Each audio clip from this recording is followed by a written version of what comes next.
আল্লাহর হুকুমে হযরতে নূহ আলাইহিস সালাম মরুভূমির মধ্যে নৌকা বানানো শুরু করে দিলেন।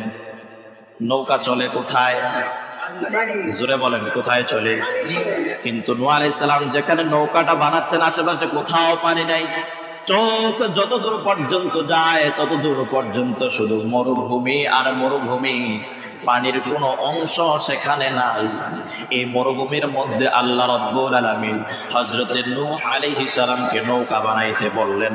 আল্লাহর হুকুমে আল্লাহর পয়গম্বর নূহ আলাইহিস সালাম যখন নৌকা বানানো শুরু করে দিলেন, তখন তার কওমের লোকেরা, কাফেররা, মুশরিকরা, বেঈমানেরা যখন নূহ আলাইহিস সালামের পাশ দিয়ে যেত, তখন নূহ আলাইহিস সালামকে ডেকে বলতো, এই পাগল, এতদিন পর্যন্ত তো আমাদের পিছনে পিছনে ঘুরঘুর করছো, আমাদের বাড়িতে বাড়িতে তুমি নতুন ধর্মের দাওয়াত নিয়ে গিয়েছো, তোমার আল্লাহর দাওয়াত নিয়ে গিয়েছো, এখন তো আমাদের পিছনে ঘোরা বাদ দিয়েছো, আমাদের বাড়িতেও যাও না অন্তত পক্ষে।